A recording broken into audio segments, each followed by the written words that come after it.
Isso é ótimo. Vocês podem se sentar. Cara, que música linda. Mantenha isso na sua mente.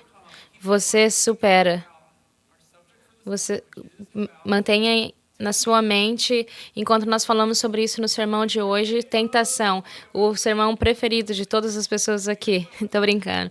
Eu quero uma coisa que você pense uma coisa. Todos nós somos tentados por coisas diferentes. E tem uma coisa em particular que todos nós somos tentados por, é comida. Talvez você esteja sendo tentado pela comida agora, mas pensando na comida, toda vez que eu penso na comida, a minha tentação é a sobremesa. Eu amo sobremesa. Na verdade, você nunca pode me dar o suficiente de sobremesa e não tem nada nesse mundo que será muito doce para mim. Ah, algumas pessoas falam assim: "Ah, nossa, isso aqui é muito doce para mim". Eu não faço ideia do que você está falando. É isso. O problema é que aqui na Christ First sempre tem sobremesa disponível. A gente está sempre comemorando aniversários. Semana que vem a gente tem sorvete. A gente sempre tem sobremesa lá fora. E quando você terminou comer todo o bolo de sobremesa aqui, você adivinha o que eles fazem? Eles levam para os nossos escritórios lá embaixo e fica sentado lá por fora do escritório do pastor João. E ele fica olhando para isso e a gente sabe que tá lá. Tá lá, você tem que comer. Você não pode desperdiçar.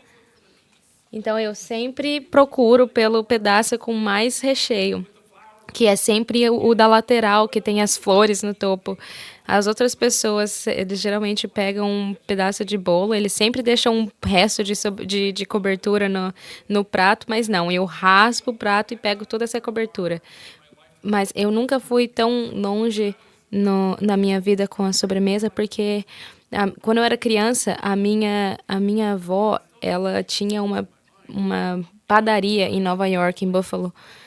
E eu sempre lembro dessa parte que mostrava os doces para o público e tinha cupcake lá. E eu pegava um cupcake e eu ia lamber a cobertura. Depois eu colocava de novo, de volta para a vitrine. Então eu não venho de muito longe nesses anos. Mas a tentação de pegar um cupcake da vitrine não é o que a gente tá falando hoje. A tentação é um teste se você vai confiar a Deus para prover para você ou se você vai cuidar disso por conta própria.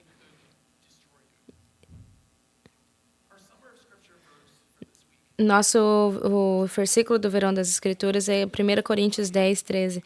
É sobre tentação, sobre lutar a tentação. A razão pela qual nós não lutamos contra a tentação é que porque o pecado, nós acreditamos em mentiras sobre a tentação e pecado. A primeira mentira sobre a tentação é que ela não é uma grande coisa.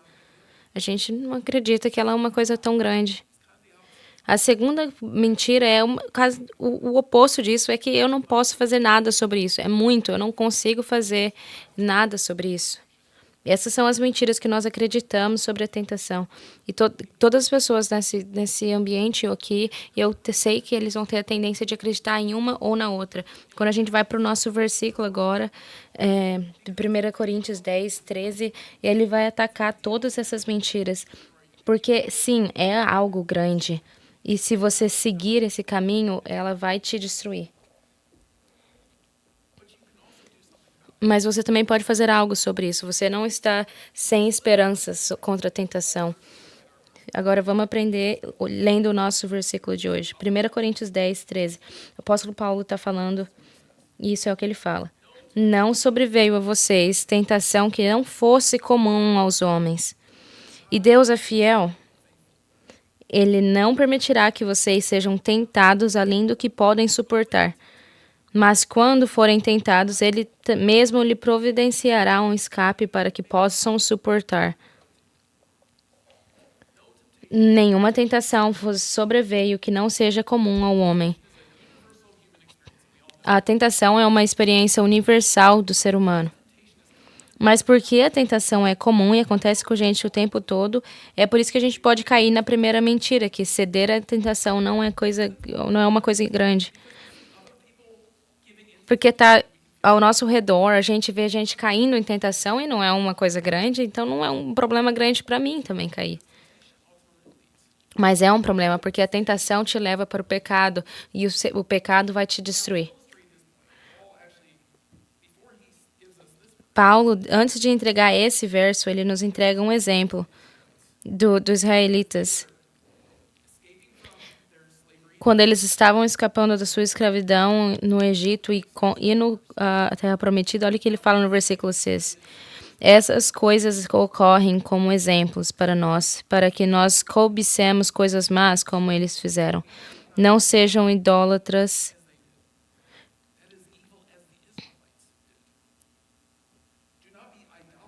Não sejam idólatras como algum deles foram, conforme está escrito. O povo se assentou para beber, comer, levantou-se para entregar a farra. Não pratiquemos imoralidade como algum deles fazem. E num só dia morreram 23.000. Não devemos pôr o Senhor à prova como alguns desses fizeram, e foram mortos por serpentes. E não se queixem como alguns deles se queixaram e foram mortos pelo anjo destruidor. Essas coisas aconteceram a eles como exemplos e foram escritas como advertência para nós sobre quem tem chegado o fim dos tempos. Essas pessoas de Deus, eles tinham sido separados para adorar a Deus e experimentado tanto de Deus na vida deles. Ele mandou pragas horríveis sobre os egípcios para que eles pudessem sair dessa terra, para eles poderem escaparem do exército do Egito. Eles viu Deus prover comida e água por anos e anos no deserto. Eles viram Deus protegê-los quando outras pessoas vieram para atacá-los. E ainda assim, eles ainda se rebelaram contra Deus. E como eles pecaram, Paulo dá uma lista. Eles desejavam o mal, eram idólatras, empenharam-se em imoralidade sexual, eles colocaram Cristo à prova e resmungaram. Por que Paulo os usa como exemplo? A razão de Deus nos entregar esse exemplo é porque nós aprendemos com esse exemplo. A realidade é que nós pecamos assim como eles pecaram. E é por isso que Paulo escreve e ele finaliza o versículo 12 dizendo: portanto, todo aquele que pensar que estar de pé, olhe para que não caia. Isso é muito interessante. Isso não é meio antiquado? Essa versão King James, ela o que significa? Preste atenção, tenha cuidado, tomar cuidado, prestar atenção. Você pode cair, você pode ser destruído, você pode arruinar a sua vida. Das mesmas armadilhas que eles caíram. Nós somos como eles porque nós pecamos da mesma forma que eles pecaram. Às vezes nós desejamos o mal. E às vezes, o que Deus considera mal? Idolatria. A idolatria não é apenas uma criação de um ídolo físico, não é uma estátua na sua casa e adorá-lo. Ela é sobre qualquer coisa que tira o lugar de Deus na sua vida. E tem uma lista muito grande de coisas que podem tirar o lugar de Deus na sua vida. Pergunte a si mesmo essas perguntas. O que você precisa para te fazer feliz? O que você precisa para encontrar alegria? O que você precisa para ficar satisfeito? A gente consegue achar respostas que caibam nessas perguntas, que nos traga alegria, que nos faz satisfeito. Mas se tem algo que você está olhando para a sua vida que não seja Deus, se você está olhando para essa coisa esperando para te dar alegria, isso já se tornou um ídolo. E se nós formos perseguir e ir atrás dessas coisas e não achar satisfação em Deus, isso pode nos destruir.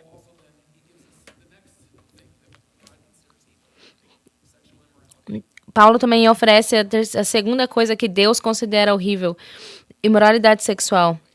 Na nossa cultura hoje em dia se mostra de várias formas e na sua forma maior na pornografia. E ela está relacionada à idolatria, para a verdade, para homens e mulheres, mas especialmente para os homens.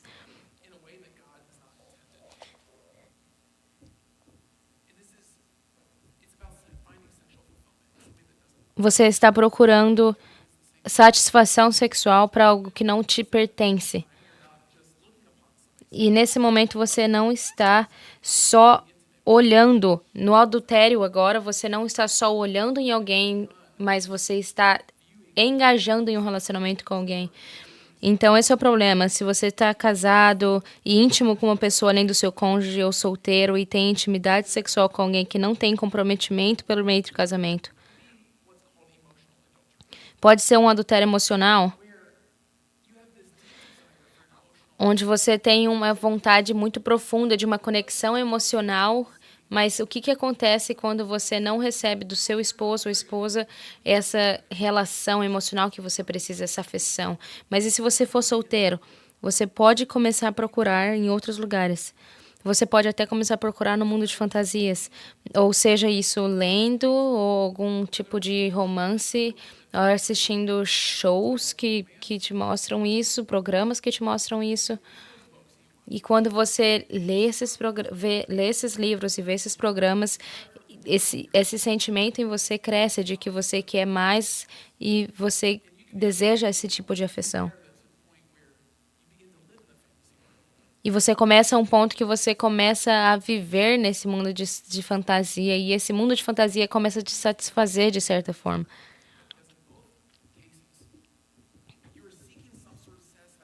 Isso é tão perigoso quanto a pornografia, porque você está buscando satisfação em coisas que não são reais. Em todos nesses casos, caso você esteja procurando satisfação sexual por imagens ou sendo íntimo com uma pessoa que não tem um relacionamento com você, porque Deus limita a relação sexual apenas para a pessoa que você tem um casamento com. Deus sabe a beleza da, da relação sexual e e, e ele faz isso para que você invista isso com uma pessoa que você tem uma relação eterna com.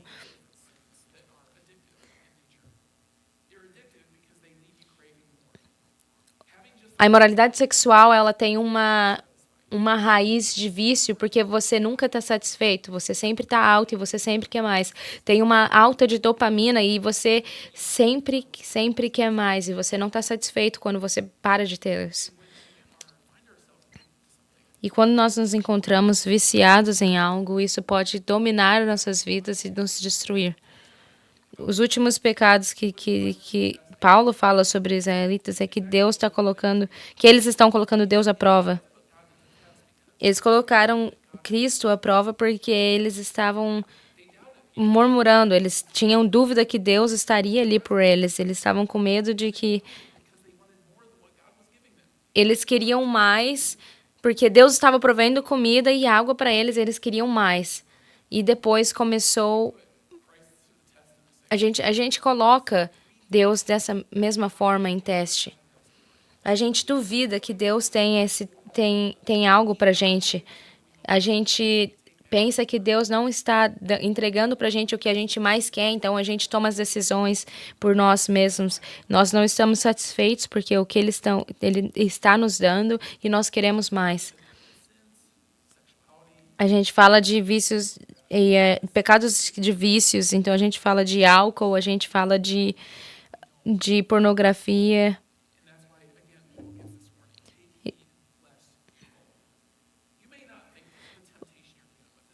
Você talvez pense que a tentação que você está passando não é muito grande, mas se você subestimar isso, é algo muito perigoso.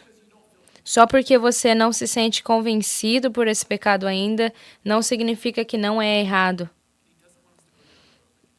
Ele não quer que nós vamos, Deus não quer que nós tomemos a rota que vai nos destruir.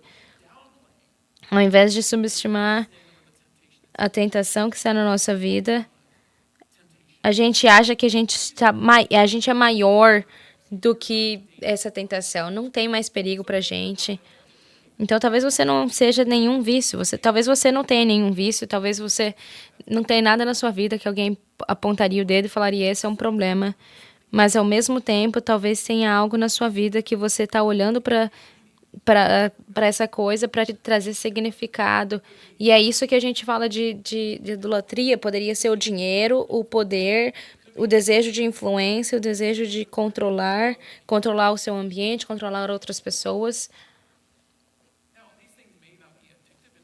Talvez essas coisas não venham de uma natureza fisiosa, eles não te oferecem uma alta de dopamina, como os outros que nós mencionamos, mas eles são sérios, ainda mais porque algumas pessoas nunca veem isso como um problema, porque eles são adorados por ser dessa forma. Se você for bem-sucedido, as pessoas vão amar por você ser isso. Se você for poderoso, as pessoas vão te amar e adorar por ser poderoso. Se você pode controlar o seu ambiente e controlar outras pessoas, as outras pessoas talvez vão te adorar por ser assim. Quando você começa a olhar para essas coisas para se satisfazer de uma forma que só Deus pode se satisfazer, então o nosso problema é achar que a tentação não é algo tão grande. Mas o número 2 é o oposto. É pensar que você não pode fazer nada para vencer a tentação. Esse versículo que a gente tem hoje, essa semana, é realmente direcionado a essa mentira. A gente fica subestimando essas tentações e a gente se sente que depois a gente está preso e não tem onde sair. Principalmente no ensino médio, indo pro colegial. Eu era um cristão, eu estava seguindo a Cristo, mas eu estava lutando. Com o que eu estava lutando com problemas de homens jovens. Eu lembro indo para o colégio, para a faculdade e pensar, eu não sei como lidar com isso, eu não sei como superar isso e eu tinha vergonha. E não tem jeito nenhum que eu vou compartilhar isso com ninguém. É isso que eu pensava, não vou compartilhar isso com ninguém. Cheguei na faculdade, procurei por um grupo cristão e a gente tinha estudo bíblico e na primeira vez nesse campus eu fui com essa rodinha de gente. Tinha uns cinco cara nesse estudo bíblico. E o líder desse grupo, agora ele é um pastor, um dos meus melhores amigos até hoje em dia. Mas na verdade é que nesse momento eu não conheço esses caras e eles perguntam quais são a primeira pergunta que ele fez, qual é a batalha mais forte que você teve contra o pecado essa semana? E eu fiquei, o que está acontecendo aqui? Eu fiquei procurando pela porta, como que eu saio desse lugar? E eu fiquei pensando, o que está acontecendo aqui? Mas então esses caras começaram a compartilhar a luta deles contra o pecado nessa semana passada. E adivinha, era a mesma dificuldade que eu estava tendo. E eu comecei a aprender como compartilhar os meus pecados e as minhas lutas contra as pessoas. A gente começou a aprender a direcionar um ao outro ao certo e lutar contra a tentação juntos. Nós aprendemos a lição de que Paulo está nos ensinando aqui. Então vamos ler de novo.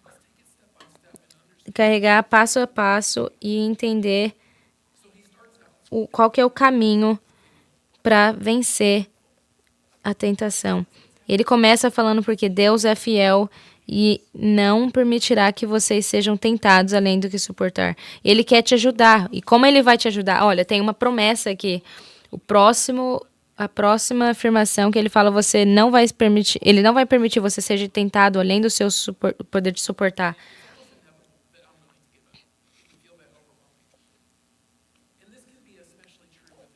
Isso pode ser uma verdade de você sentir que você não vai superar para pecados com raízes fisiosas. Mas para alguém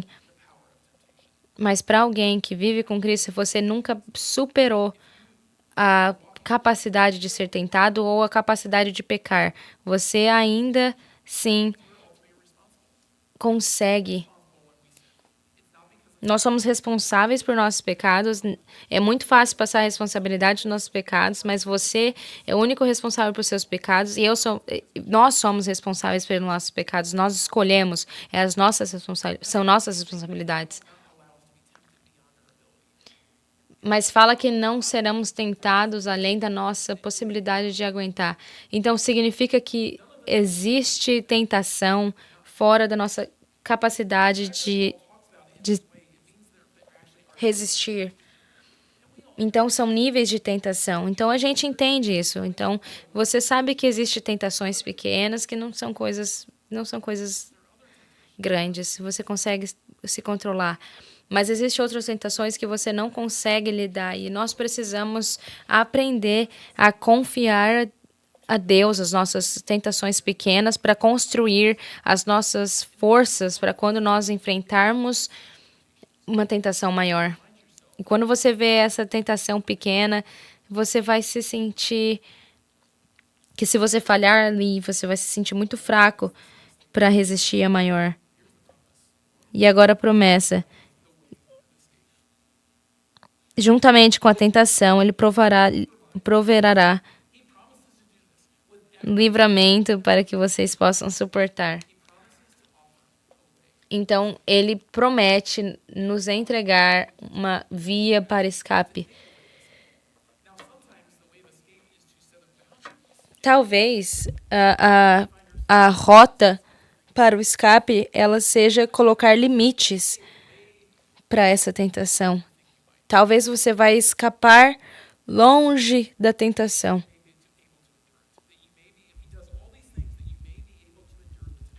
Ele faz tudo isso para que você seja possível de suportar.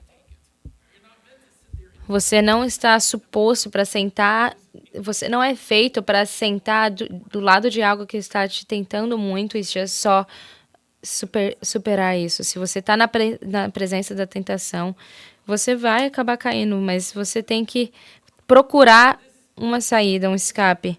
E é isso que Paulo está falando aqui. Esse é o caminho para a liberdade. Vamos falar como isso se parece na prática.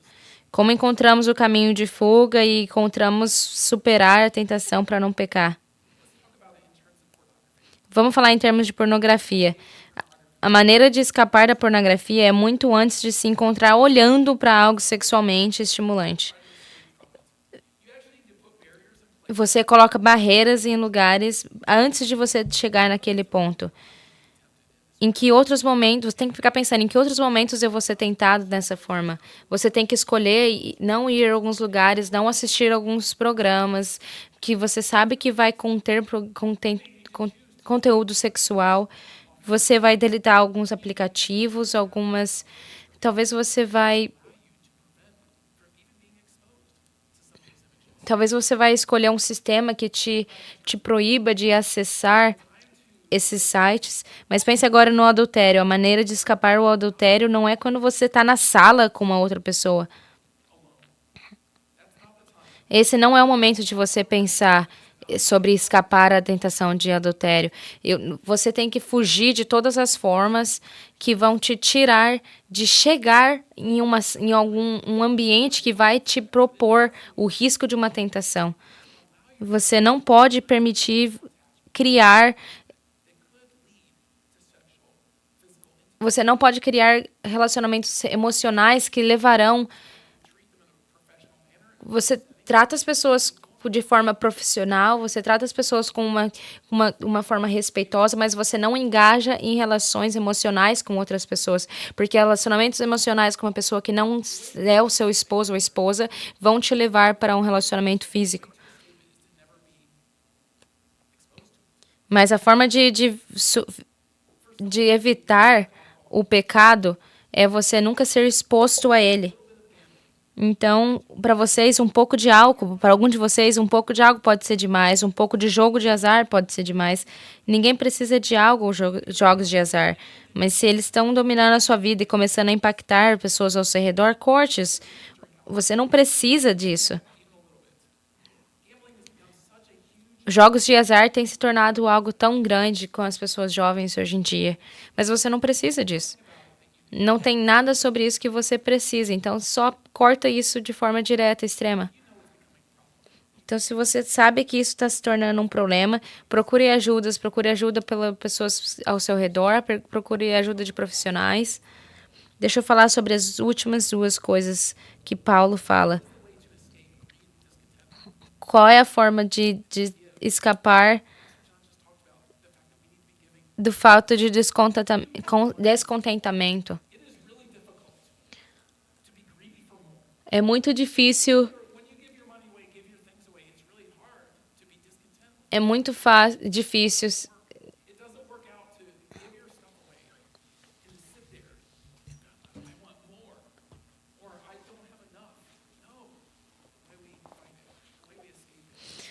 A forma que nós escapamos para tentação de ganância é doando. A primeira mentira é a tentação e pecado não são grande coisa. Eles são um grande negócio e se não forem controlados, eles se destruirão na sua vida. Vai te destruir. O segundo, nunca vai, a tentação nunca vai ser além da sua capacidade de controlar. Você pode controlar. Deus quer que que nós vivamos longe da tentação. Como nós lutamos contra a tentação?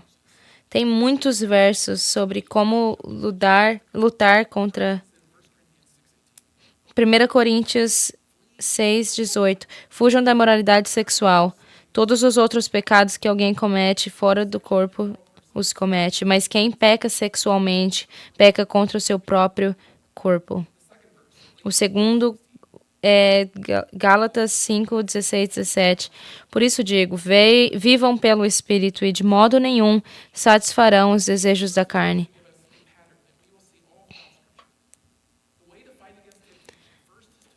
Isso que nós veremos pro resto e nas escrituras inteiras. Você precisa fugir das tentações e procurar não estar na presença de tentação. Você anda pelo poder do Espírito. E ele te dá a habilidade de viver uma vida santa. Existem muitas passagens sobre a luta de tentação. Coloquei vários deles juntos em uma folha que queremos disponibilizar para vocês. Se você escanear o QR Code aqui no assento da sua frente, ele o levará para uma página com muitos versículos sobre a tentação. Então, você pega o seu telefone e ele vai te levar para essas folhas, para esse código de como lutar contra a tentação e os pecados. Imprima esse papel, leia sobre isso, fique pensando, medita sobre isso nessa semana e leva esse cartão com você essa semana. O cartão foi o versículo para essa semana.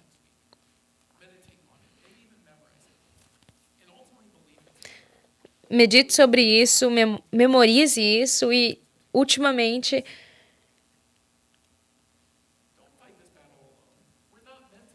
não lute essa luta sozinho. Nós não fomos feitos para lutar nenhuma luta sozinho. Nós fomos feitos para lidar com outras pessoas e ter a ajuda de outras pessoas. E eu tive essa ajuda na faculdade. Você precisa achar alguém que você pode confiar, uma pessoa madura na fé, que você pode compartilhar a sua fé, que você pode compartilhar o seu pecado e se livrar desse pecado. Se você não tem certeza de quem essa pessoa seria, se você não tem certeza de quem essa pessoa seria na sua vida, mas vem conversar com a gente, vem conversar com um dos pastores, vem conversar com a gente vai te conectar para alguém. Mulheres, a gente vai te conectar para alguém no Ministério de Mulheres, e homens, você pode conversar com a gente, um dos pastores. Não encare isso sozinho. Você não foi feito para fazer isso sozinho. Você foi feito para lutar com os outros. Todos nós encaramos a tentação e assim Jesus enfrentou tentações. Em Hebreus 4:15 diz que ele enfrentou todas as tentações que enfrentamos, mas sem pecado. Isso é um conceito muito incrível de pensar, que Jesus, o Deus do universo, ele encarou a tentação da mesma forma que nós encaramos. Como que isso pode ser possível? Como que é possível que o Deus do universo seria tentado por pecado? C.S. Lewis, ele abordou essa questão em um livro de Cristianismo Puro e Simples. Algum pregador desconhecido expandiu o que Lewis escreveu e criou uma ilustração que sempre ficou comigo sobre Jesus e a tentação. As tentações são como ondas que batem na praia.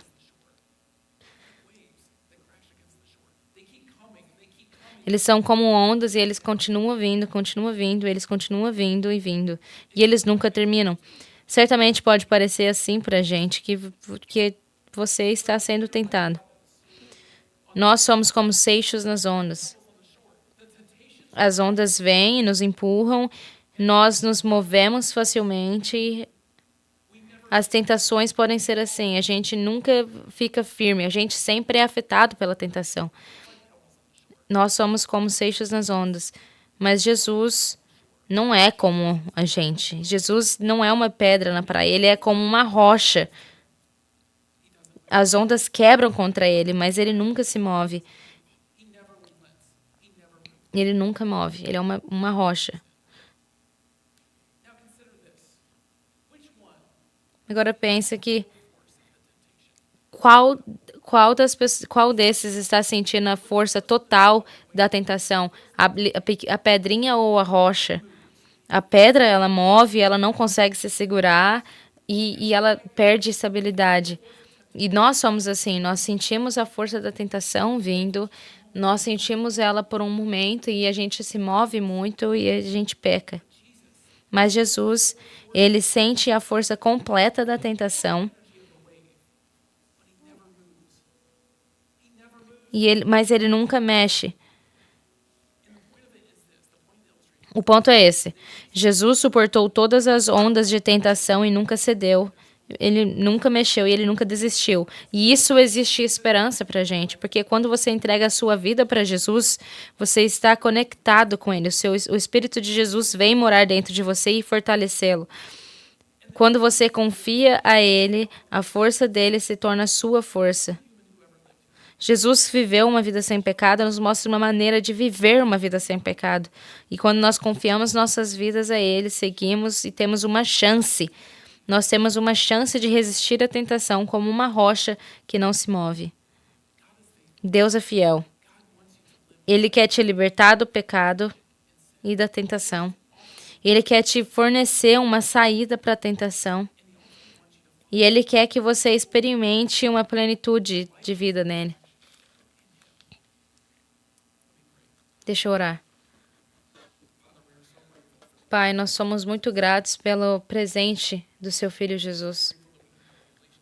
Nós somos gratos porque nós podemos ter um relacionamento com Ele, que Ele nos fortalece e Ele nos encoraja a dizer não para a nossa tentação e para os pecados.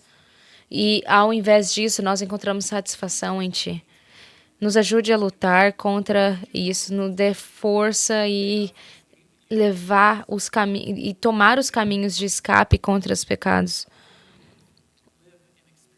Que nós podemos começar a experienciar essa vida que o Senhor nos oferece. Nós sabemos a sua promessa e eu te oro em nome de Jesus, amém.